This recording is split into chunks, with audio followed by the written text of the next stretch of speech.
Welcome to episode 53 of Mitolife Radio. Today I got a lighter show for you. If you follow each week's episode and listen to the last one, this one's a lot lighter. This is with my friend Patrick Clark, and he started a company called Lucky Sheep, and you can find it at woolsleepingbag.com. I'll put the links below. His blog is what is really awesome because he put a lot of time into these, and he has some great posts on camping, on backpacking, just being outdoors, hiking, rewilding, as we talk about in the show, and just a lot of really great ideas for people that are just now getting outdoors. Because I don't know about you guys, but I spent time in my backyard, but I wasn't really, an outdoor kid. I didn't go camping a lot with my family. We weren't traveling in an RV like a lot of families did. So I didn't really spend a whole lot of time learning how to adapt to the cold or to extreme heat. I just wasn't exposed to that. I was mostly a video game indoor kid. And that's great. I think it led to this whole journey with, exploring my imagination and creativity and all of that. I wouldn't have got here if I didn't cultivate that creativity indoors. I'm sure I could have done it outdoors as well, but I was working with a lot of action figures and a lot of stop motion animation film and computers. And so it's just a different upbringing than a lot of people, but it's never too late. And Patrick and I talk a little bit about that, just the whole idea of getting outside. And he really focuses on material that you wear and that you take with you. And so if you go to these camping, hiking, backpacking stores, REI, Sport Chalet, Dick's, whatever sporting goods store you have, you'll notice that a lot of the material is not only made in China, but it's plastic, it's polyester. And so this is a really cool thing to talk about because no one's really talking about it. It's kind of like an unspoken problem that we have with all the clothes we have. If you buy thermals, it's plastic. If you buy a backpack, it's plastic. If you buy a sleeping bag, we're literally living, breathing, sleeping in plastic most of the time. So it's kind of scary. It's like a Matrix moment, like, holy crap, we're in a plastic world. So Patrick started this company really to offer an alternative to all of that stuff at a affordable price. And you'll look at some of it and be like, well, Matt, it's not affordable. Sleeping bags, $500, $600, $700. But you have to think how long that's going to last, right? And so these are very durable materials. He talks about how he coats them in beeswax. I really love his chi pack. I think just to have a simple day pack like that, most people are missing. And I love just the design of it. I really like the Purist water bottle container because it doesn't touch stainless steel or any kind of toxic metal. It's coated inside with quartz. But when you drop it, it's metal on the outside, so it'll just bounce. You can't break it like I used to carry like a Te-Java tea glass bottle. That's not practical to carry glass. You drop it, you slip, you're pretty much toast, you're dead. And so with these bottles, like a Purist bottle, it's very durable. You could carry 32 ounces, and that's what I use. And you just plop it in the side there of that bag and you have water. In the future, I'll write a blog post, probably as we approach summer, on my strategies, what I carry in my bag. It's kind of like an upgraded first aid bag. I always make sure to have zeolite pills with me, or just the powder, but the pills are just more practical. And you could break open zeolite pills and mix them with water. I usually carry homemade colloidal silver in a spray bottle. And now you have, if you get a cut, a scrape, a burn, a sting, a bite, you can actually stop the bleeding and disinfect the wound with those things. The biggest thing to me is having plastic against your skin, like with a shirt, because that goes right in and throws off the hormonal system. So we talk about that in this show. I think you'll really enjoy it. Patrick's a really laid back guy, and we've had a similar journey with exploring Agenus's work and raw meat and all these different things. So it was a lot of fun to chat with him. So enjoy.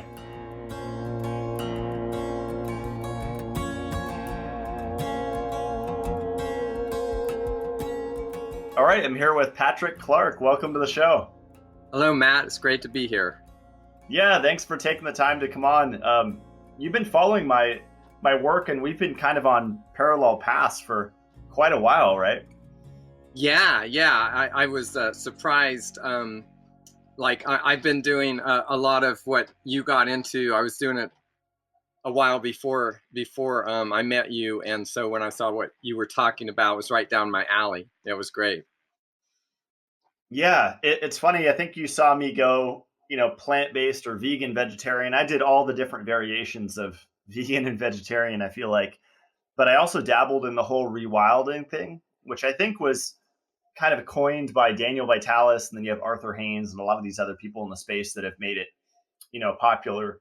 But I find people are just taking that rewilding idea and running with it. And it's really challenging. I feel like I just moved to North Idaho from California, and fortunately, there's a lot of hunting up here. And I just saw deer in my front yard the other day. It's super cool. My neighbor is an expert hunter. I'm going to have him on the podcast.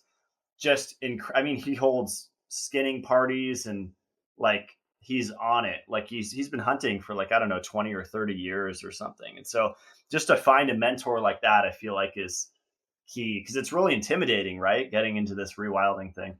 Yeah, I've dabbled with a lot of the same, vegan things and stuff too, as well. I was vegan for 20 years, and when I started, basically, I don't know what to call it, because there's all these words, paleo, rewilding, or primal.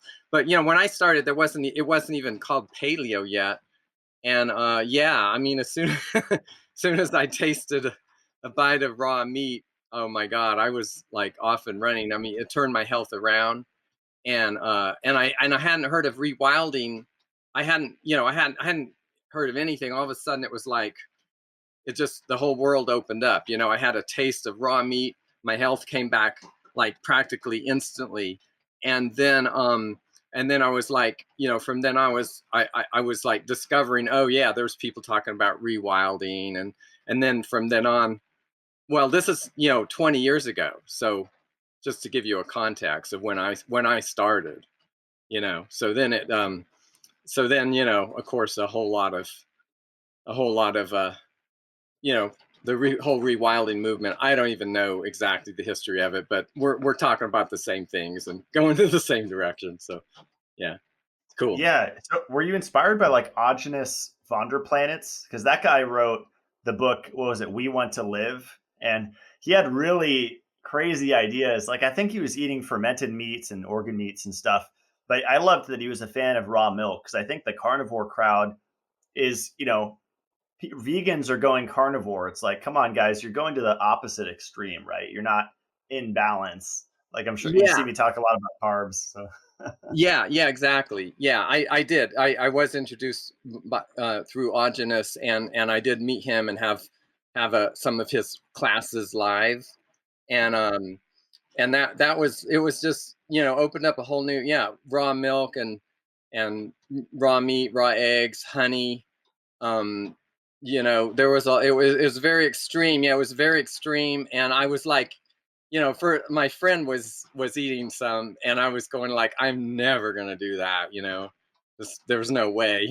You've gone a step too far. But then it was like, well, I've been sick for 20 years, and my friend was getting better, and then a few of our other friends were maybe a handful of friends were getting better after we'd all been kind of like dealing with health, and so it's like I'm giving it a try, and it was the first thing after all those crazy things, raw sprouts, seed milk, and nut milk, and all those crazy diets, and it was the only thing after 20 years of like thousands of dollars, seeing all these healthcare people, and no one could figure it out. Yeah, last night I just talked to. I don't have many raw vegan friends, but I think this guy's the smartest. He's like an MMA fighter, and he's all about glycation, and so he's not a fan of muscle meat because he says that the protein and the fat will cause advanced glycation end products. I think it's more the protein and the PUFAs. It's not let's break down fat. It's protein and the unsaturated fat, not the saturated fat.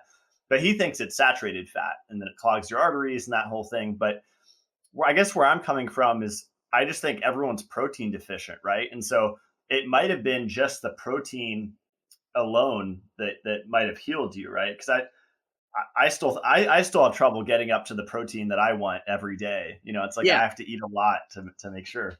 Yeah. Well, I mean, it's a complex thing. I think that anything that's pro-thyroid, so it's like, you need enough protein. You need enough, you need enough protein so that your body can make the thyroid hormone, and then you need enough fat so that you have all the building blocks for your steroid hormones. And so the protein is part of it, the fat is a part of it, and of course the carbs are a part of it, which you've been pointing out a lot. And then also, of course, when you eat the muscle meat, you also want to get your collagen.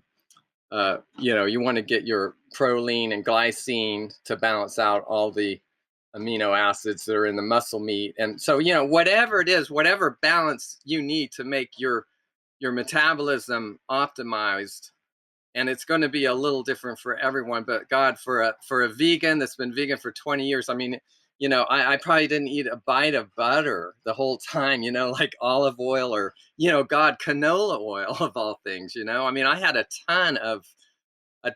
I was just run down, just completely deficient. And, I was 38 when I turned it around. That's awesome. Yeah, I remember eating globs and globs of that. What was it called? It was that vegan butter that's really popular. Most vegans eat it. I can't remember the brand, but it's like 30 ingredients, and one of the first ingredients is vegetable oil. I'm like, most of my life I've been living the lifestyle that I preach about the opposite, right? It's so funny. Yeah, it's really weird. It's really weird. I mean, that's why I kind of give people I'm not real confrontational. Like when I was vegan, I was trying to convince everyone to be vegan, but then it was like, oh my God, I was totally wrong. I was so dead wrong. I mean, and so I've been kind of a little gun shy about coming out paleo, and I think I didn't even tell a whole lot of people until I had been doing it for several years, just to make sure that I wasn't wrong again. Yeah, and I think that's what I try to share on the show. It's like it's okay to be wrong, and it's okay to entertain opposite ideas. I just think people get so emotional, whether it's the carnivores and you're talking about the benefits of sugar, even white sugar and milk, and they just go nuts, or it's the vegans and you talk about protein deficiency and they go nuts. It's like I think we all gotta relax and maybe support the metabolism some more so we're not as triggered and snowflake, snowflaked out. Yeah, I totally agree with that. And yeah. And yeah, I mean, and then there's been the nutritional component, and then there's the component. I mean, I had what I had, metabolic syndrome, but also combined with multiple chemical sensitivities. And so a big part of my protocol, what I've been doing for decades, is to phase out plastic and toxins out of my house and work environment and stuff like that. So because when I noticed I was reacting to everything, it was like, I was like focusing on getting rid of the toxins, but I was still vegan, so it's still, it only did so much. Yeah, the liver wasn't functioning probably, right, to kick out the toxins out of your body, so they're just getting stuck.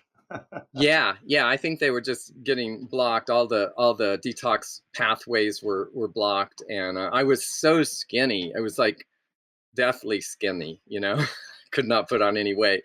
And the funny thing is, I was also athletic, and so I was like, I would like long distance bicycle um, and trail running. Those are like the also the wrong things to do. Like they're anti-paleo, really, because anything that aerobic exercise is gonna wear out your thyroid. And so it was funny because when I got healthy again, I had like this huge burst of energy, and I thought I was like Superman, and I was like really got into my sports again, and then I kind of crashed a couple years later, and I saw a practitioner who was working with Ray Peat's protocol, and she said, "You're not going to get better unless you stop the aerobic endurance exercise and stuff." So That's yeah. awesome. Yeah, that's a huge missing piece. I'm glad you brought that up because I get that question every day, like what's the best exercise? And I've noticed that people, especially stressed people, this is a really hard concept. I don't know why for people to get that stressed people can be addicted to working out, and the working out is harming them, right? Like I see a lot of people trying to lose weight and they're going on runs up mountains every single day, and it's like I think it's more of like a mental workout for them than a physical. Like they're trying to like use their willpower, right? But I don't think losing weight you need much willpower. It's Yeah. it's just you have to set them some things up. Yeah. What's amazing is like, paleo made me very, very mellow and relaxed. And so I think that these people they're hyped up on adrenaline and cortisol. And so it makes, and I was too. When I was vegan, like I had to do that in order to kind of relax.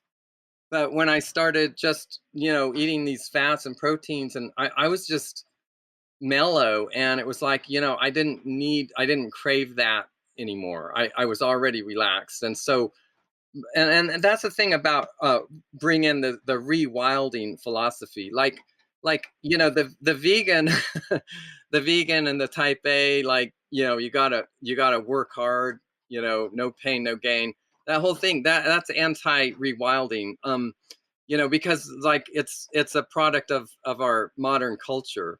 And so I think that the rewilding thing was like, I was like, okay, now what can I do now that I'm aware of these things? What other things can I do to balance my life as far as exercise, fitness, and things like that? So after I was like, I chilled out on the long distance bicycling and running, and then I was just like hiking, walking, doing gardening, just I was happy to do that because I didn't even want to, it wasn't even worth it anymore to even risk it, like, because in a way it was, the whole time it was like, well, who has the right answers, like, should I do this or that, or like which step should I take here?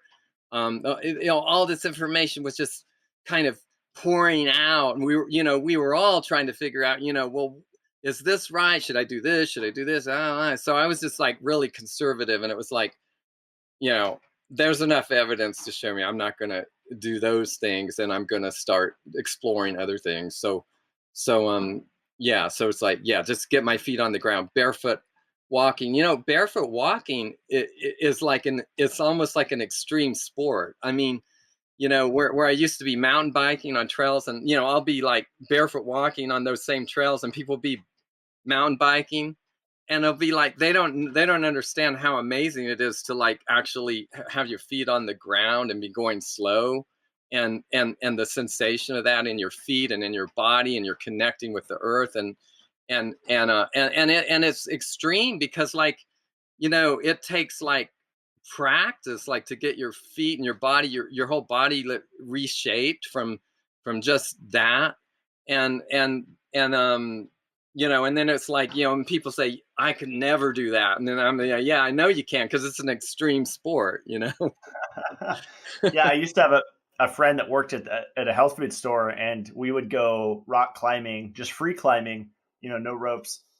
There's a canyon by my parents' house, and so we would shortcut it and kind of go off trail to get to this river, and all these rocks next to along this river. and it was pretty dangerous. I mean, if we fell or slipped, we could easily break an arm or leg. And uh, just I had my Vibrams on, the Vibram 5 finger, and then just be constantly, my hands were in contact. I was like on all fours 99% of the time rock climbing there, and I just remember feeling so peaceful afterwards. A lot of people like meditation and all these different things. For me, that's rock climbing. It's just you have to find your little thing, right? That's Yeah. Yeah, I totally get it. And yeah, getting one with all the movement and the rocks, the nature. I mean, that's to me, that's also meditation. And there's also an added thing, when you're on the earth and you're with the Schumann's resonance, and that Schumann's resonance is actually the frequency of the meditative state of mind, the alpha brain state. And so if you're near the earth, it's actually conducive to meditation. And yeah, I found that a lot. I moved outside at one point for a couple of years. I wanted to see what it would be like to just get away from modern stuff as much as I could. And I built a teepee and moved into the teepee, and I was so relaxed. I mean, I never slept better than that. And there were all these, there was all these, problems with EMFs and Wi-Fi and the wiring and housing and the power lines and the cell phone towers. And I was like, man, I can't even wait. By the time I figure out how, how all this stuff works and how to mitigate I'll already be dead. I mean, I can't afford it. I can't afford all these expensive gadgets. And by the time I even absorb all the information, so I thought, man, I'm just going to like move outside and deal with and figure it out from there. And so, yeah, I mean, I was like, that thing about the earth and the Schumann's resonance. I mean, that is a real thing. I mean, even though I was part of the time on the edge of a city, I still was more relaxed on the ground. Yeah, I think if especially if the area that you're in doesn't have cell reception, because that was the spot that we would climb. And I think that was like a must. Like that was an important part of my experience there. Is the cell phone couldn't work, and so that's where the Schumann, and all the nature's frequencies can actually truly affect you, right? Because you're not getting slammed with cell tower radiation and 5G and all that. Yeah. Oh, yeah, yeah. No doubt. The further out you can get, the better. Yeah, definitely. I found your article too, adapting to the cold.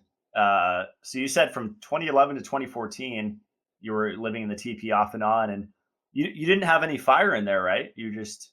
Were you just Yeah. adapted to it. Well, a couple of the years I didn't have fire, and then I tried some fire, and so yeah, a big part of it was without fire. But I found out that, I mean, even if you have a fire, most of the time you don't have the fire on, because it's a big deal to light the fire, and it doesn't stay inside very well. You're only warm when you're right next to it. So, you know, yeah, yeah, I had to like, that was a huge thing to be able to live inside cold. It was amazing. And when I first, I was just so elated, because I mean, I didn't know.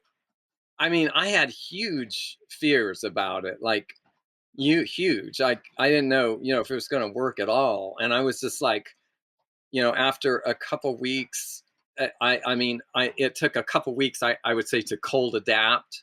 And and then I knew it was great, because I mean, I knew it would work, because once I got past that little transition zone, then I could function. And it was just there was like it was this world where can't people don't have access to this world. The key to this whole world, like I'd be out there in nature and cold, and it was like like it was like a whole world opened up to me that most people can't get into, and it was magical. That's awesome. And backing up, Patrick, I want to just define rewilding because I think a lot of people that are listening to this, I have a lot of people that are just getting into it. And so, is it kind of like returning to nature? Is that kind of a standard definition, or how do you define rewilding? Well, the way I define it, and I like that there really isn't any one definition, but the way I define it is that we want the best of both worlds. Like we're you I mean, you can certainly move out into the woods and live off the land if you want to, but you can also live in the city and still rewild. And I think what we want, the best of both worlds. We want our, like, kind of like our body and our soul to kind of like be able to experience nature and be have a relationship with nature. And as what we have now is we're so cut off from nature that it's a disease. I mean, you can call it nature deficit disorder, or you know Neolithic diseases. I mean, we have a disease where we don't have a relationship with nature. So I think rewilding is just reestablishing a relationship with nature. If you live in the city, it's going to be one thing. If you don't, if you live in the country, it's going to be a different thing. But either way, it's about your body, getting back into your body and having your body be actually a part of your life. And that means you have to like have a healthy body. You have to move your body. You have to relearn. You have to learn how to, effectively move your body so you can actually do things instead of having machines like cars. And we get to where we don't even know how use. We don't really know how to walk. We don't know what our legs are for. We don't really need our body anymore. It's rewilding is like you get back into your body and you have a relationship with nature. I love that. And yeah, we have modern problems now like acid rain, hard water, uh, calcification, lipofuscin fibrosis, and all of these things that I would say most people are in pain, right? Or they're taking meds to stay out of pain. And so, yeah, kind of taking care of these modern problems and then doing your best. I like the strategy of just learning about a few local plants in your environment. Like for the first time in my life, I finally found local chaga and harvested probably like a 6 month to 9 month supply of chaga mushroom. And that just feels so good to know that, I dried it myself by the fire. It kind of lives by the fire. And it's just, it's cool to kind of have some sort, know where to find things. It's like a nice peace of mind too, right? Yeah, I like that. It's really amazing because that's what we're missing, that relationship. Like now you got a relationship with that plant, and it gives you like some meaning. The land is starting to have meaning to you instead of being this abstract thing that's like out there somewhere, and your food kind of comes in from somewhere, and everything kind of happens magically. I mean it, and you don't have any connection to it, and then you and yeah, I mean, when I was doing my with my TP, I went out and figured out how to find certain trees that would be the right size for a TP pole. So I went and harvested trees in the forest, and then it became like I had a whole new like relationship to trees, and I actually going to use it for something that's actually going to, like, protect me and be my house. And it was like that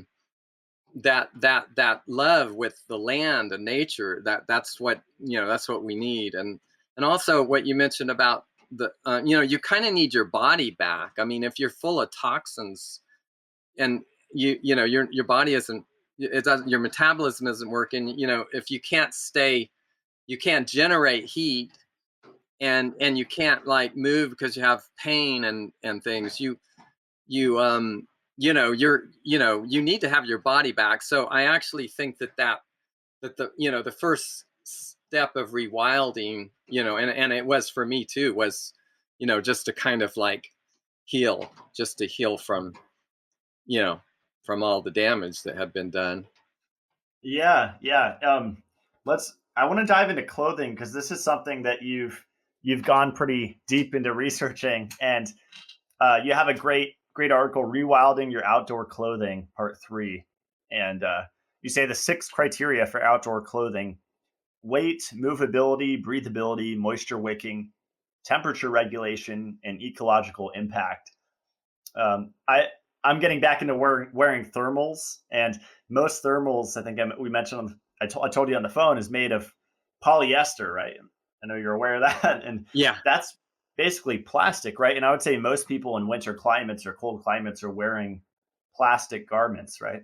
Yeah, exactly. Yep, that is my big mission for the past few years has been to, try to reinvent new things that we can use instead of synthetic fabrics. And yes, it is basically plastic.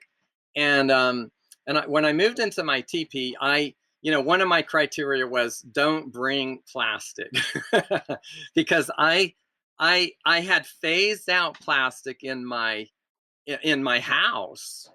And then over several years, over a decade, it took me to figure out how to get rid of all the plastic in my house. Now here I was going outside, and really the only thing available was plastic things, plastic outdoor synthetic outdoor gear. And so I was like, man, I mean, that was the beginning of what eventually became my company now, Lucky Sheep, for wool sleeping bags. And I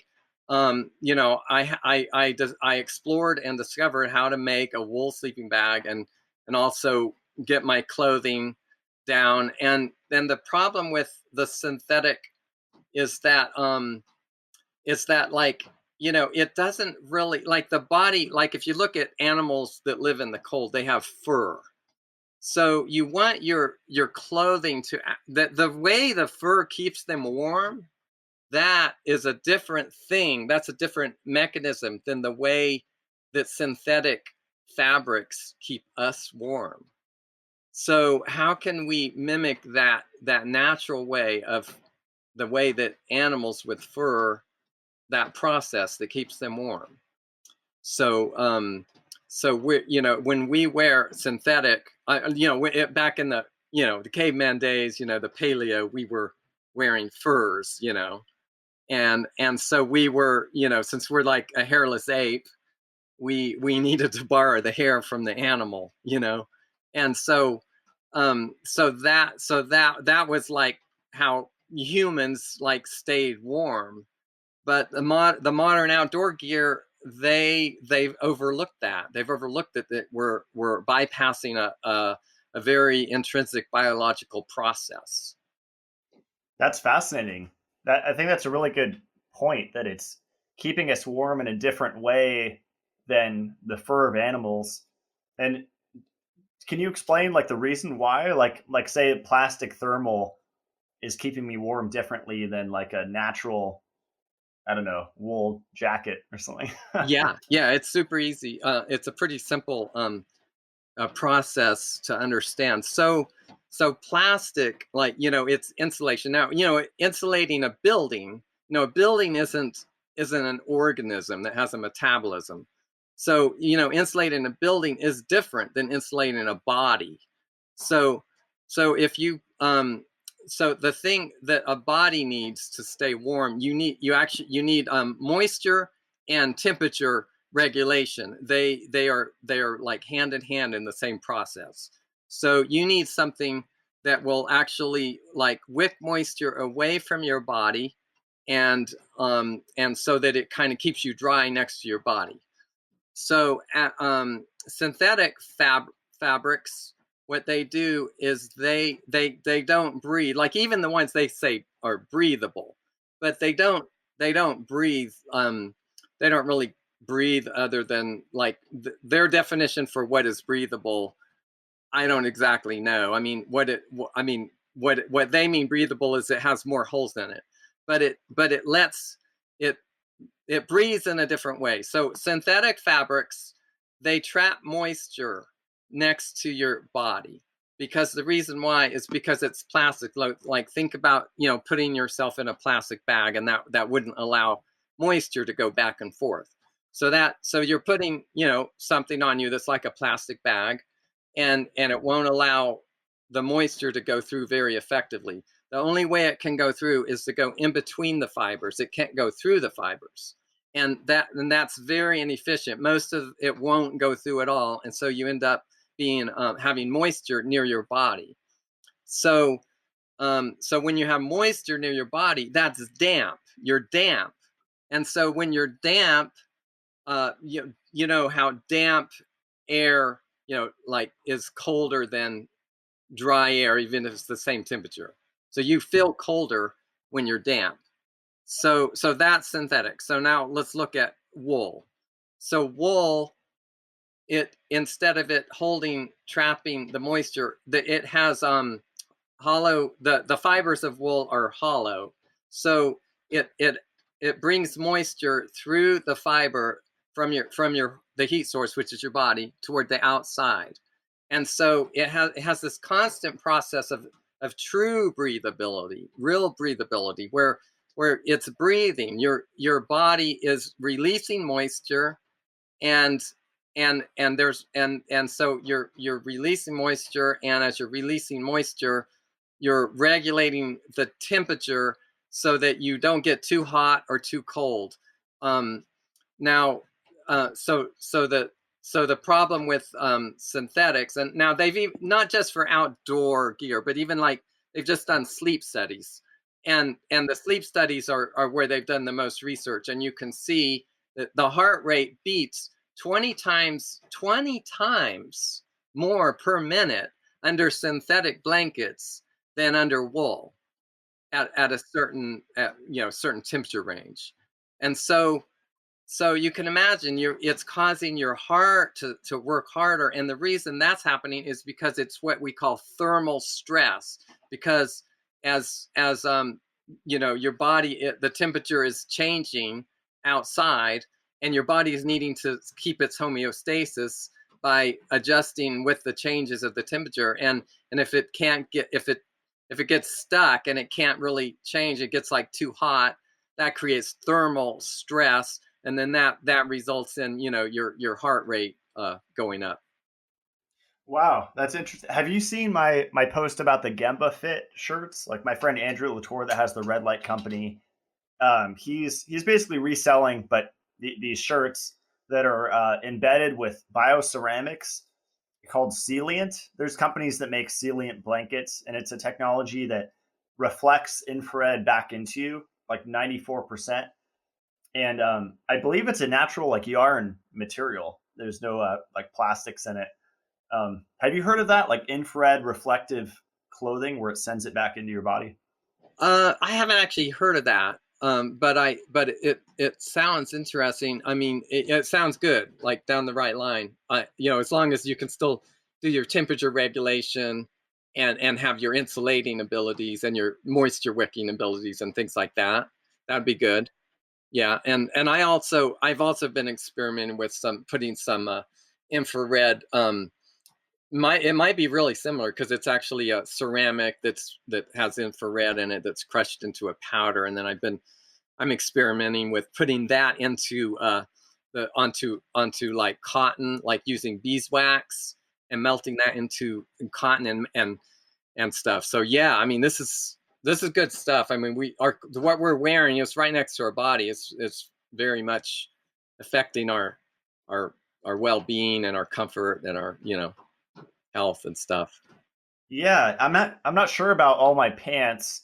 I think I try to look for hemp or just pure cotton, but all of my shirts are organic. I think I only have a few, you know, uh, pesticide or whatever sprayed cotton shirts, but most of my shirts are organic. And I noticed a difference in my skin. My skin's clear, and I don't have rashes and stuff when I wear organic cotton.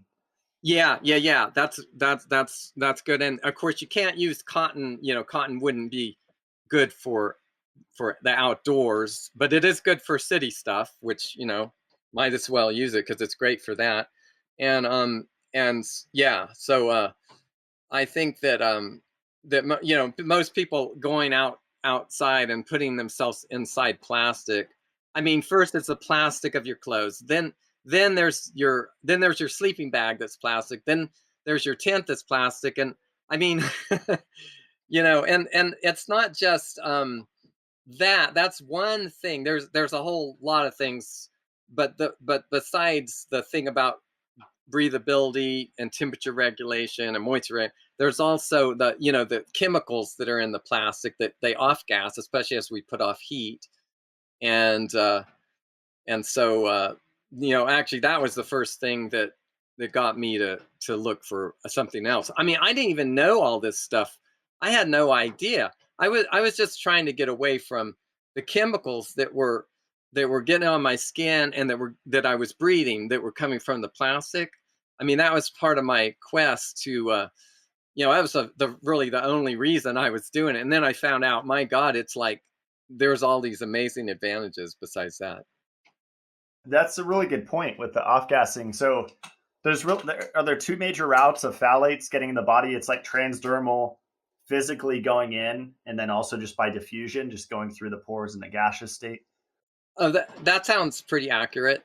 And because and part of it's you're breathing it in, and part of it's in next to your skin going that way. Yeah. And they affect the whole endocrine system, right? And they just get stuck. I mean, it's amazing to me the bottled water argument, where people are like, I just drink bottled water. I don't have money to invest in a filter. And it's like, it wasn't air conditioned until you got it, right? It's been sitting on a moving truck over 100 degrees, most likely. And so you're just drinking plastic whenever you buy. I mean, you can't trust these shipping companies to keep your water cool. It wasn't refrigerated until you got it.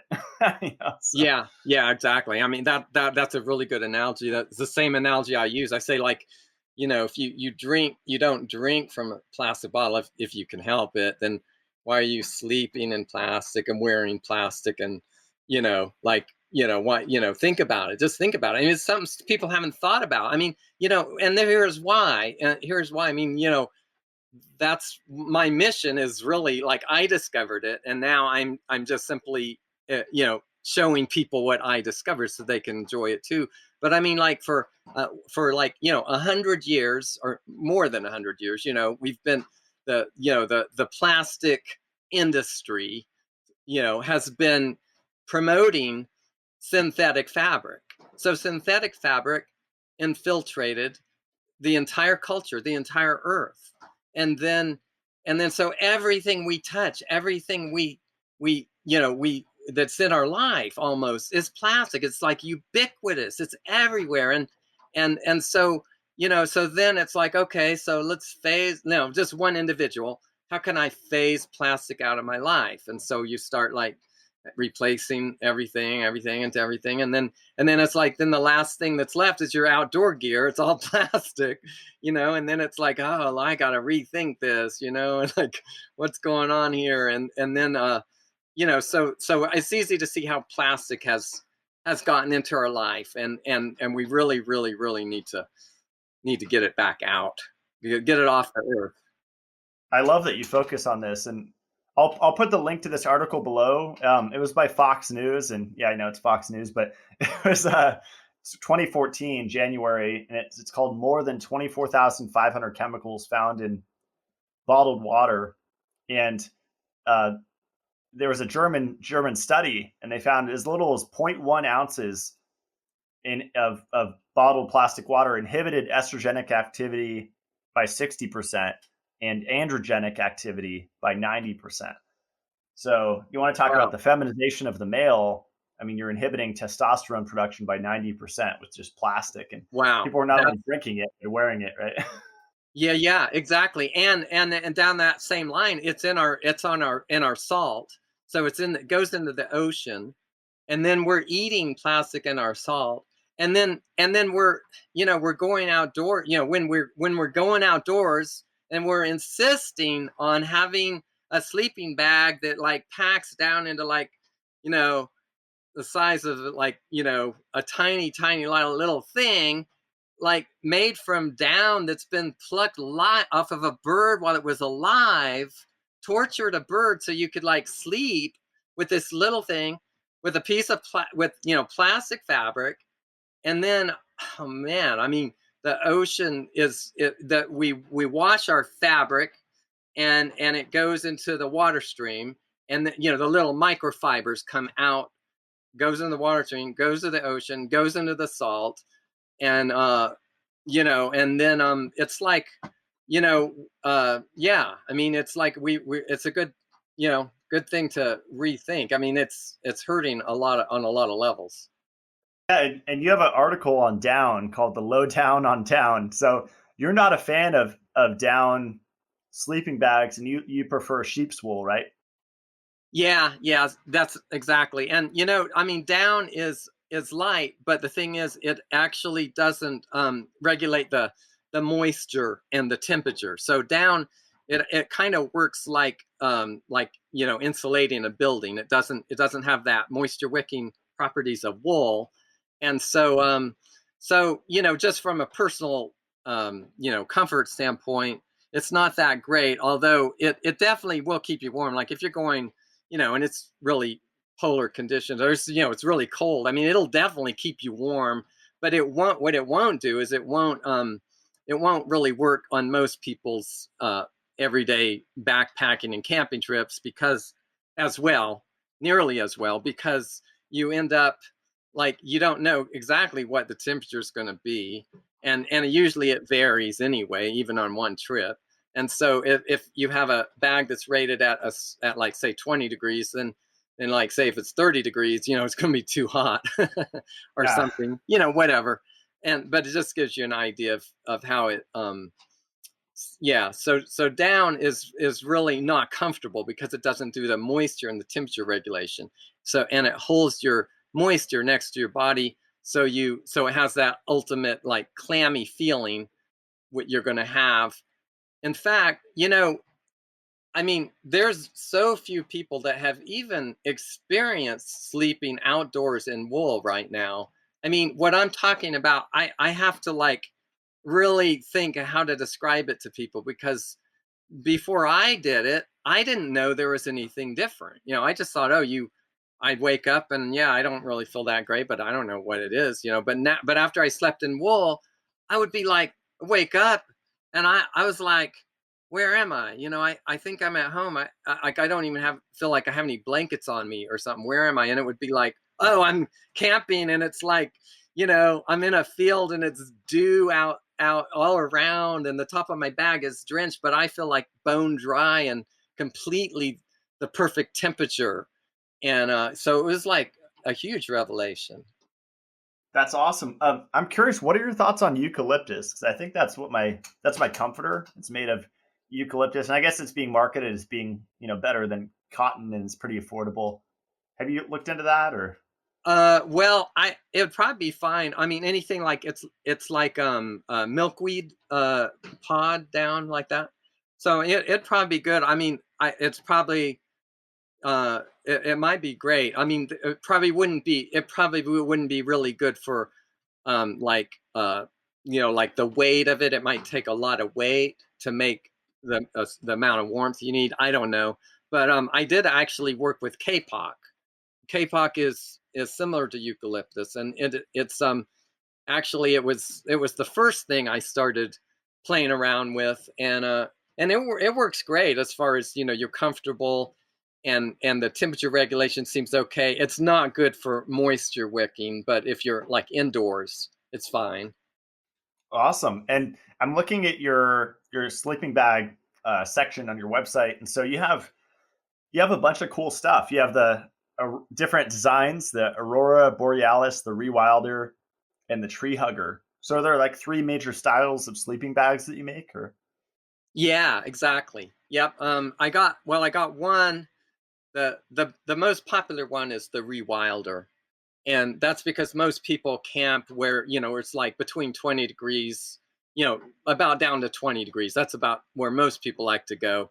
And so that's kind of like light enough to carry in your backpack, small enough and light enough. And and then and it's also got merino fabric as the inner liner, so when you put it over you, it's like super wicking. It almost feels like like an electric blanket type feeling, where it's just like this warmth coming out of it. It feels like the warmth is coming out of it, but it's really coming out of your body, and That's cool. yeah, so that one's for like 20 degrees. Then I got like a summer weight one, which is the the tree hugger, and Mhm. that's kind of like, a lighter weight for people, um, summer camping and festivals. And then the aurora borealis, like, I mean, wool, like people want, like some people are in super cold climates, and so Mhm. that's what that's for. That one is super. You can get different thicknesses all the way,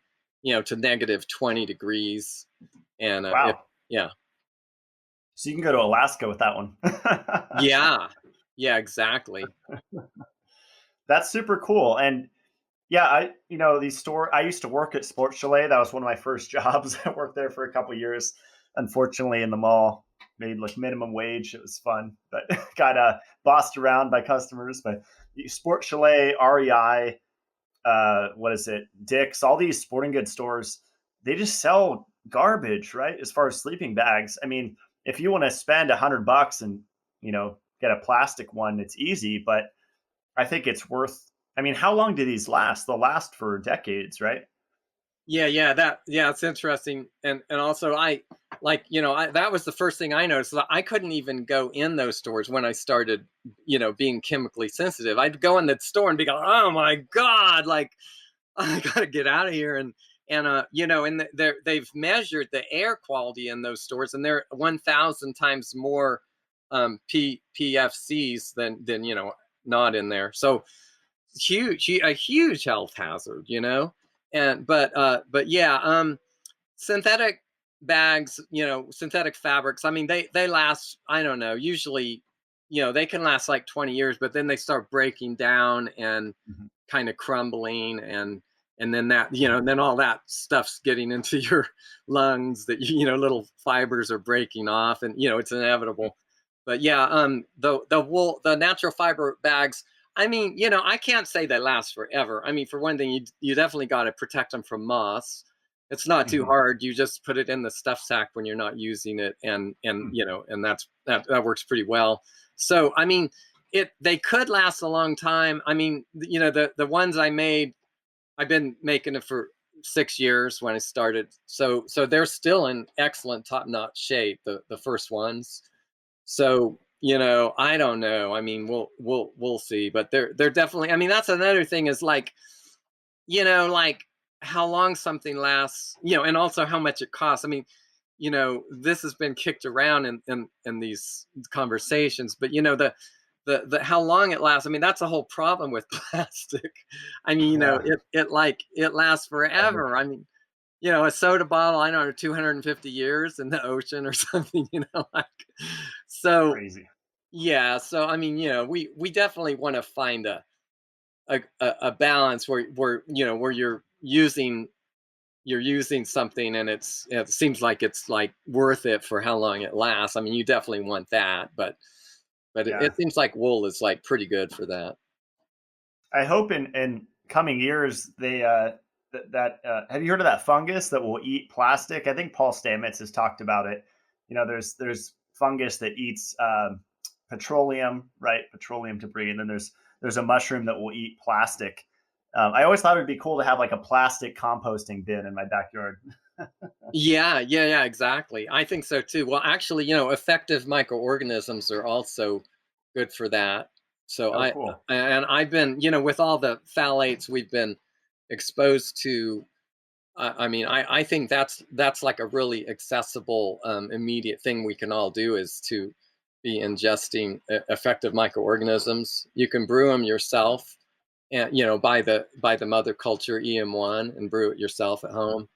And but yeah, I mean, that's the only way we're going to save ourselves, is to be using these mycorrhizas and microorganisms, and go in there and digest them. But I mean, it's like, we gotta start, like, we gotta start doing it. and Mhm. and there's so much plastic that it's like ridiculous. I mean, it's just ridiculous. Like, even if we have the technology, just using it and getting to the plastic before it overwhelms us, and everything. Yeah, it's like a horror movie. Yeah. I'm actually taking my panacea now. I think I think like my top strategies for plastic is Shilajit, infrared sauna sweating, and maybe ozonated water. After you've taken care of the PUFA overload, and I think that's kind of a good little strategy. Shilajit would probably be my number one like safe one for it's not going to fully detox plastic, but it's a transmuter, so it's going to go and throughout the body and help a lot. Yeah, exactly. I think so too. And also, you can even do Shilajit with effective microorganisms, or you can actually put Shilajit in your brew. I mean, yeah, that I think aspirin is also. I read something about aspirin being a de-plastic thing, for the body.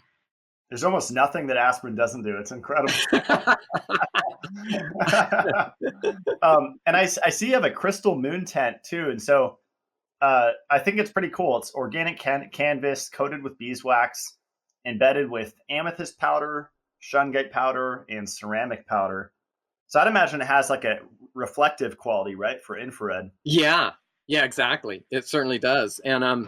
And so yeah, and it's also the shape of a pyramid. It's an octagonal pyramid, 8-sided pyramid, and so yeah, I mean it seems like it, to me. I mean, and some of my customers, I mean, it's like it does seem to have a pretty calming effect. It's kind of amazing. It's pretty noticeable. That's cool. And can you close off the bottom, or is the bottom always open to it? Oh, yeah. I mean, yeah, I could definitely sew a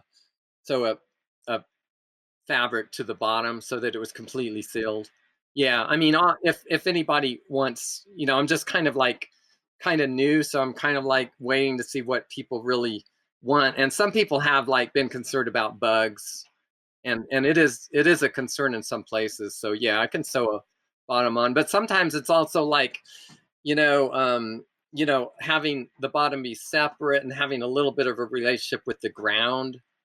That's kind of like, I'm kind of trying to encourage people to explore that, but I mean, Yeah. sometimes that can be a roadblock, and I don't want people to be like, not go camping because they don't have a floor in their tent.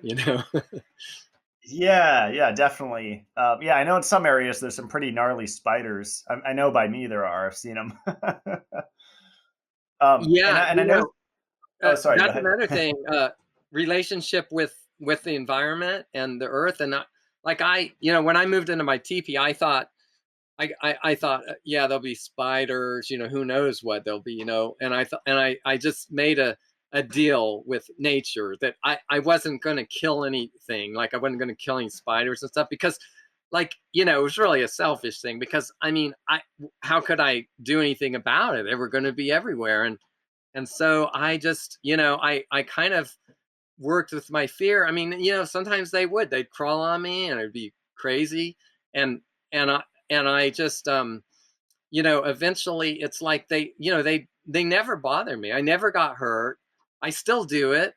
And people are going like, how do you do that? You like sleeping right on the ground, and, but, I got this relationship. I got this understanding going that it's going to be cool. I'm cool. You're cool. I'm just here. And, we're all sharing this space together. And so, that's something that I encourage people to work with, think about too. That's awesome. I think I remember Augenis. Like, there's some great lectures still of his on YouTube before he passed, and I think he had that experience where he was dying, and so he just went to the desert, and then pretty much like befriended the wolves, and they like brought him like a rabbit to eat, right? Yeah, that was cool.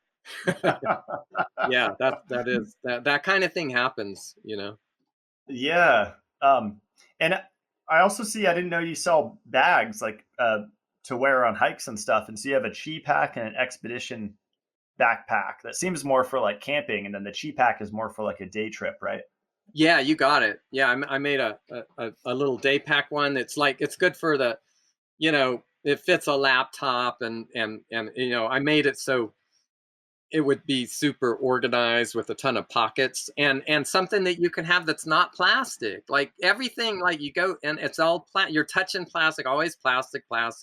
And So, I mean, I was just playing around, like, really, and then it looks cool, and people started buying it, and then so I made um a backpacking backpack, just with a similar design but just bigger, and it really complements my sleeping bag really well because of the shape of it, and so you can so yeah, I mean, I just like, it's like, you're going in nature and you want to touch, it's nice to have natural materials when you're in nature. It's kind of a unique experience.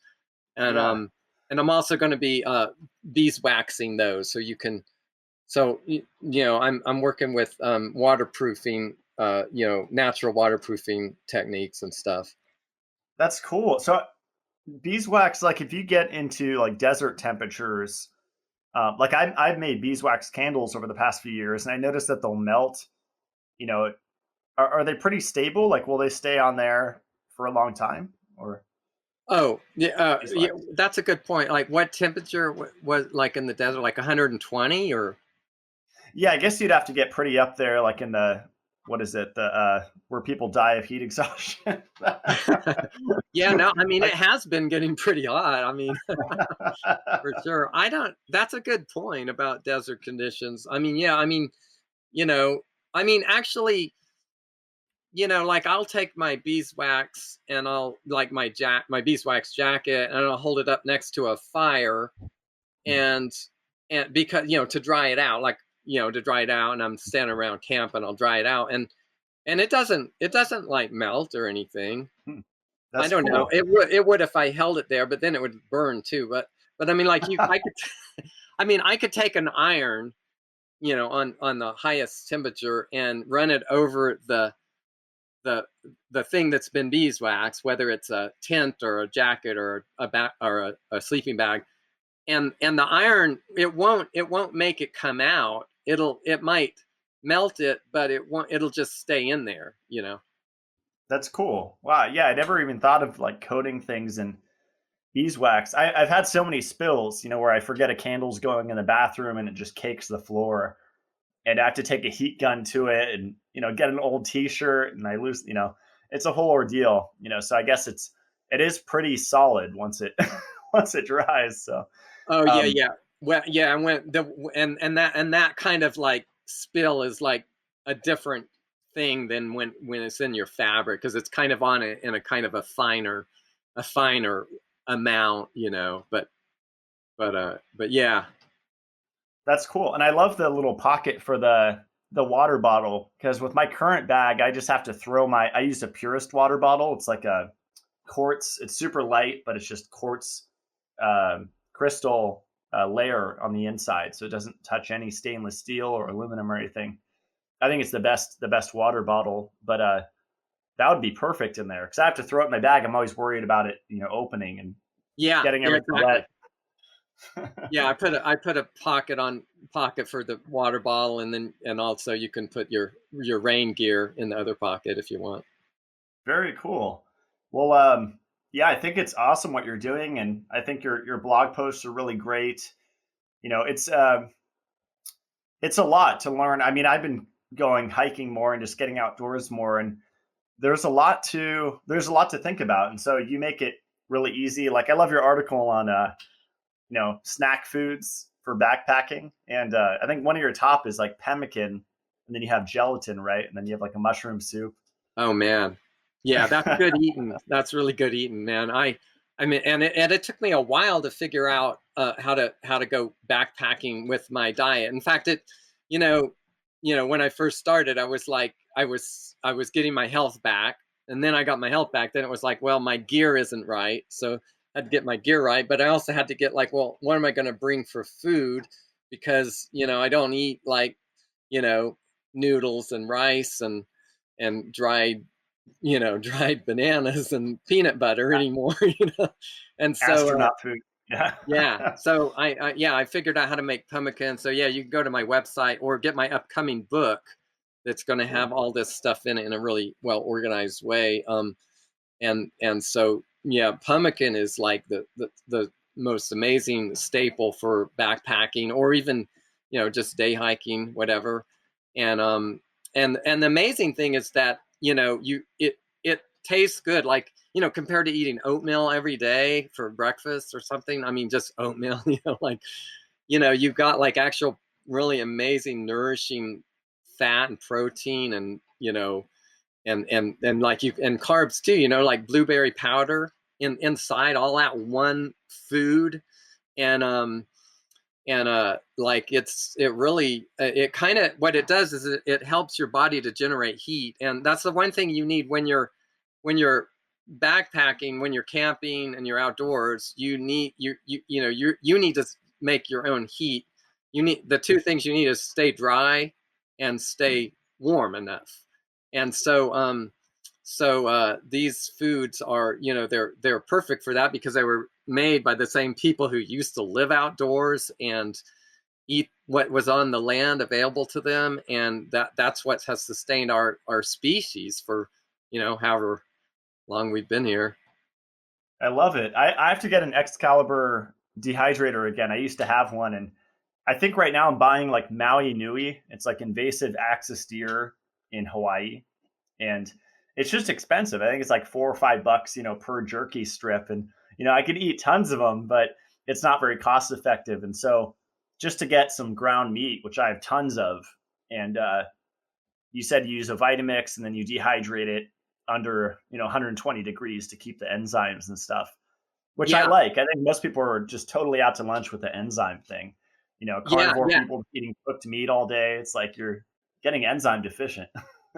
yeah, exactly. And that what you're eating, like that jerky is nothing compared to pemmican. So jerky is like you have to chew it, and it's like cooked. It's like overcooked. I mean, you can kind of tell. I mean, it just doesn't. There's something about it that's not quite right. So this pemmican is, you just put it in your mouth and it just melts in your mouth. You don't even have to chew it. It's just, it's already been pulverized and everything, and so that it's yeah, it's a delight that there's something you can do that's like that works.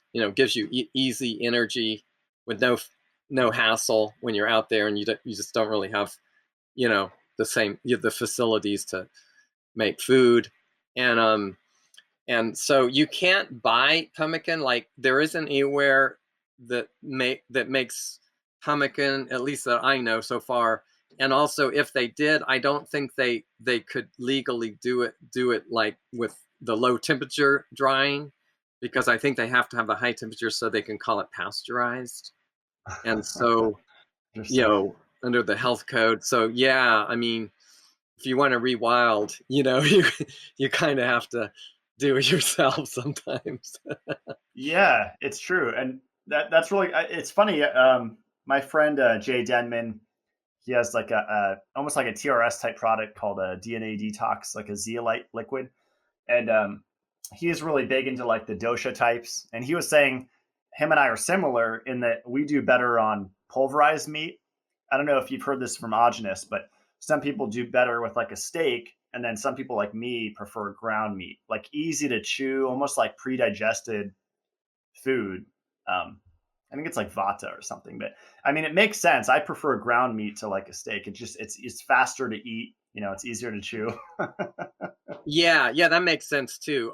Yeah, no, I am familiar with those things, and I'm better on ground meat too, and I'm Vata Pita, Mhm. and so yeah, the kapha things, that isn't that funny that we're taking like Ayurveda, which is an ancient Vedic tradition, and we're combining it with Paleo, but they actually go together really well, because Vedic is ancient. I mean, Vedic, it is connected to Earth, the Earth cycles, and food that's on your land and your native environment. And so I think Ayurveda has a lot to offer Paleo, and that they should be.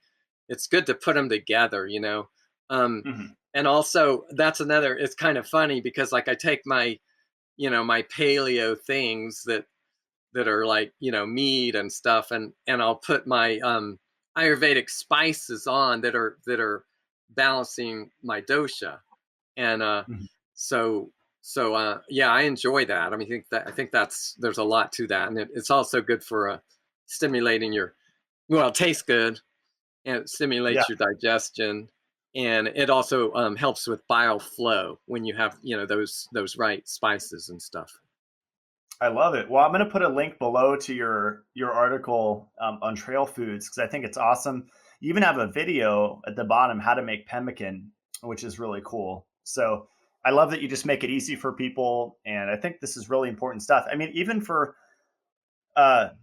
instead of paleo trail foods, you could say paleo or rewilding work foods. I know I used to work 10, 12 hours a day, and I would have, 30 minutes in the morning to pack my cooler for the entire day because I was going to be driving Lyft or Uber or whatever all day long. And so I have Yeah, experience with just, being in the urban matrix and trying to eat and live naturally, even though you're sitting for, you know, so yeah, I yeah, would say very, that too. mhm. Yeah, I do think, and I take it myself. In fact, it kind of liberated me to be able to go out and do things without like having to think, where am I going to get my next meal, Driving by McDonald's and yeah. Yeah. Yeah, it's funny to see the carnivore people now promoting like Wendy's. I think Sean Baker promote Wendy's burgers and just getting like 10 patties. It's like, come on, guys, we can do better. Oh my God. But I mean, anyway, that well, is not paleo. Factory farm is not paleo. I mean, they're yeah, basically eating grain at best. They're eating grain because the animal was fed grain. I mean, yeah. I mean, I'm sure it's better than like Beyond Meat, obviously, and stuff like that. But why not just go to the best, right? So yeah, make your own yeah, pemmican. for sure. Awesome, Patrick. Well, yeah, I'll put all the links below, and thanks so much for coming on the show. This was a lot of fun. I think people will love your products too. So, Yeah, you're welcome, Matt. I had a blast. Thanks a lot. all right, thanks. Stick around. I'm going to close out the show.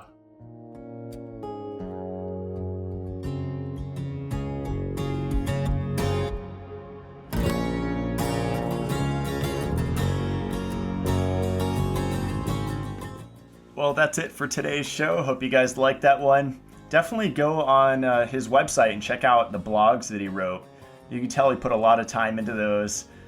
And check out his products. He launched this company in early 2016, so it's about 4 years old now, and I'm sure it'll just get better and better.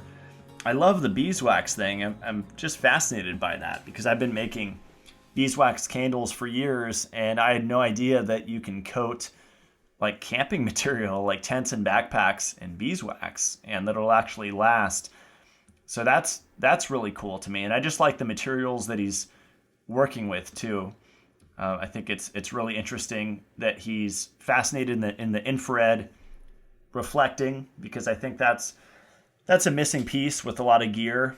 And you might have seen me mention in other shows, I wear the Gemba Fit t-shirts. My friend Andrew Latour makes the Gemba Red sealant infused. It's basically bioceramics in t-shirts. And that's amazing because it not only keeps you warm by reflecting 90+% of the infrared heat, but it actually gives your vital organs and tissues the benefits of IR radiation, which is profound for pretty much everything because it has an effect on structuring the water in your blood.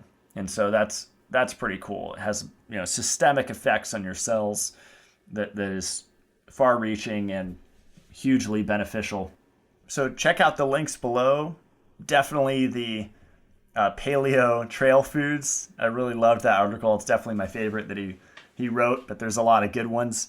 And check out his products. And he made a discount code Blackburn if you want to try them out. I'm personally going to try out the Chi Pack and the cotton bags, which I think are so versatile, even for just traveling to throw in your luggage instead of I use a lot of just recycled, those shopping bags, but those are definitely plastic, so not ideal to be touching that all the time. So if you use the discount code Blackburn, that'll save you 10% on any product on his website. Definitely check him out. Sleeping bags. He has a really advanced tent with an open bottom, but as he said, he can make that custom closed on the bottom. and the backpack. So a lot of cool stuff. And as always, my website is matt-blackburn.com. I have his products on there as well as all my other recommended products, most of which have discount codes. And my brand is called Mitolife, Mitolife.co. And you can check out my 3 enzyme products. I have Shilajit and vitamin E, pure vitamin E. So those products have been changing people's lives, especially the Dissolve-It-All, the vitamin E, and the Panacea. Those are a good start for sure. And thanks so much for your continued listenership. It really means a lot. I like to have all sorts of different guests on, and check out some Ogenus Vonderplanet's lectures on YouTube. He has a really interesting story, and I like him because he wasn't anti-sugar. That's the really interesting thing about this primal guy. Yeah, he was eating a ton of raw meat, but he was also balancing it with raw milk. So he wasn't carb-free. In fact, he was getting a ton of carbs and honey.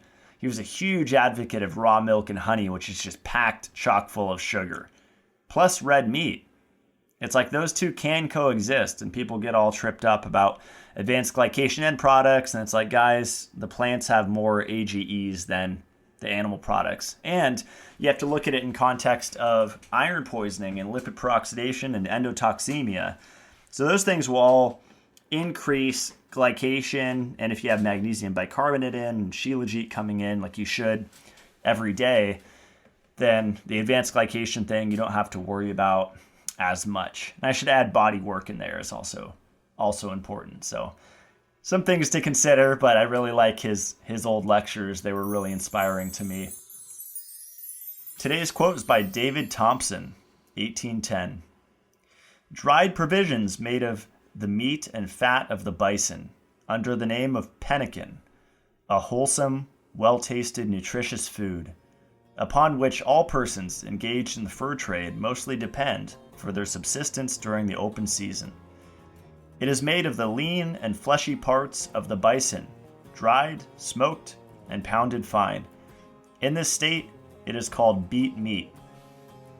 The fat of the bison is of 2 qualities, called hard and soft. The latter, when carefully melted, resembles butter in softness and sweetness.